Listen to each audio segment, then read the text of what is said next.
तमिलनाडु के मुख्यमंत्री के बेटे उदयनिधि स्टालिन के सनातन विरोधी बयान पर विश्व हिंदू परिषद ने किया विरोध। भगवान उन सभी को सद्बुद्धि दे, ये प्रार्थना है। संत सर्वेश्वर दास। तमिलनाडु के मुख्यमंत्री के बेटे उदयनिधि स्टालिन के सनातन विरोधी बयान की हम घोर निंदा करते हैं, भर्त्सना करते हैं। मैं तो कहूँ कि उसे बुद्धि नहीं है या बुद्धि ज़्यादा हो गई है और ये सनातन धर्म को बांटने की और देश को बांटने की ओछी मानसिकता का प्रतीक है। सनातन धर्म उसका जोड़ता है। सनातन धर्म को बीमारी कहना ये बीमार मानसिकता का प्रतीक है, इसलिए उनको संभालना चाहिए। और सनातन धर्म सहिष्णु नहीं है। सनातन धर्म ही बोल रहा है। सनातन धर्म के आधार पर सृष्टि बनती है, वह चलती है, मिटती है और फिर बनती है। इसलिए सनातन धर्म को गिराने की बात करने वाले मिट गए। सनातन ही है जो विश्व का कल्याण हो, विश्व में शांति हो कहता है और करता है। सनातन ही मानव धर्म है। इसका विरोध करने वाला मानवता का विरोधी है। संत सर्वेश्वर दास, मिथिलेश पांडे, विश्व हिंदू परिषद धर्माचार्य प्रमुख कोरबा, विजय राठौर, नगर मंत्री विश्व हिंदू परिषद कोरबा, सुरेश शाम, मठ मंदिर प्रमुख विश्व हिंदू परिषद कोरबा, अखिलेश जायसवाल, जिला सहमंत्री स्वामी सर्वेश्वर दास, संत समाज प्रमुख उपस्थित रहे।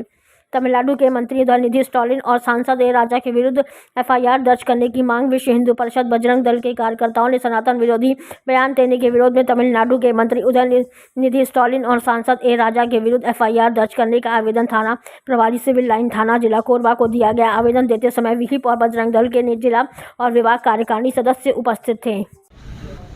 आपका परिचय दे देंगे। मैं अखिलेश जायसवाल, विश्व हिंदू परिषद में जिला सहमंत्री के रूप में कार्यरत हूँ। अखिलेश जी, आज आप लोगों ने स्टालिन के पुत्र के खिलाफ कुछ ज्ञापन एफआईआर की मांग की, बताएंगे क्या? जी हाँ, तमिलनाडु के मुख्यमंत्री के पुत्र उदयनिधि स्टालिन के द्वारा सनातन धर्म के बारे में विवादित बयान दिया गया है।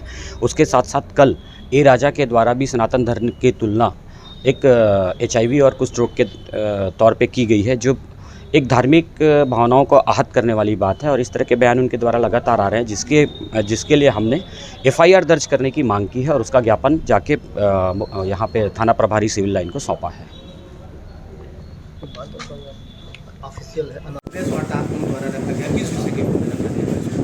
तमिलनाडु में जो उदयनिधि हैं, उनके द्वारा सनातन को अपमान करने के कारण पूरे देश आहत हुआ है। उन्हीं के विरोध में ये प्रेस वार्ता हमने किया है। सभी को मैं आह्वान करता हूं कि जिसको आहत हुई है, सनातन के बारे में जो कहा है, डेंगू और बीमारी कहा है, वो खुद मानसिक रूप से बीमार है।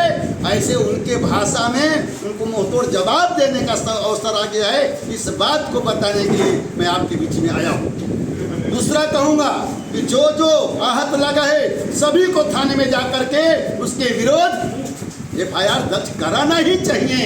ये आह्वान करता हूं आप सभी से।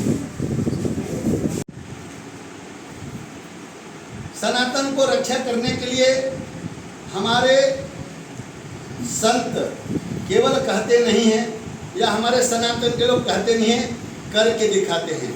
हमारे कोई भी कर्मकांड होता है, उसका भी हम जो है सो सबका जय बुलाते हैं। विश्व का कल्याण हो, विश्व हमारा कुटुंब है, हमारा परिवार है, ऐसे भावना रखने वाले सनातन को जो बोलता है, इसका मतलब सीधा अर्थ है वो पूरे मानवता को चुनौती देता है।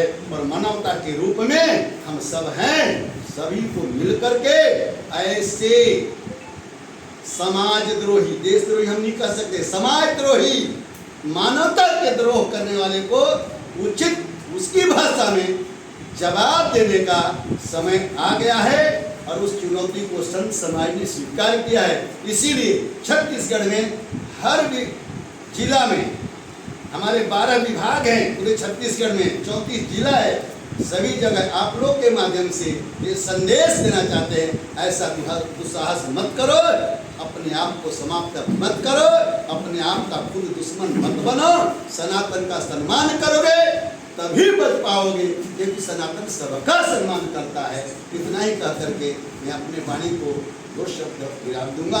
आप लोगों को कुछ इसमें लगता है, अगर पूछेंगे तो मैं कुछ बता सकूँ। कही है वो दुनिया से मिट गए हैं, ये भी इतिहास उसका गवाह है। एक कहावत है हमारे गुजराती में, गो ने मरवा था तो ढेर बढ़े जाए। एक छिपकली जैसा बड़ा एक जानवर आता है, बड़ा मोटा होता है, उसको गो बोलते हैं। और जब उसका मरने का टाइम आता है, तब वो गांव की तरफ घुसती है। तो कुछ लोग, एक विशेष लोग हैं, उसको मार के खा जाते हैं। अर्थात सनातन को छेड़ता है वो समाप्त हो जाता है। एक बिल्कुल सत्य, इस बात को हम सब नोट करें। सनातन ही है जो मानव को रक्षा करता है, अर्थात सनातन ही मानव धर्म है। हिंदू नहीं रहेगा तो कहीं भी मानव नहीं बचेगा। इतिहास इसका गवाह है। हिंदुत्व समाप्त हो जाएगा तो मानवता समाप्त हो जाएगा। इस बात को भली भांति सभी लोग जानते हैं और जानते हुए भी जानबूझ करके छेड़ने का काम करते हैं।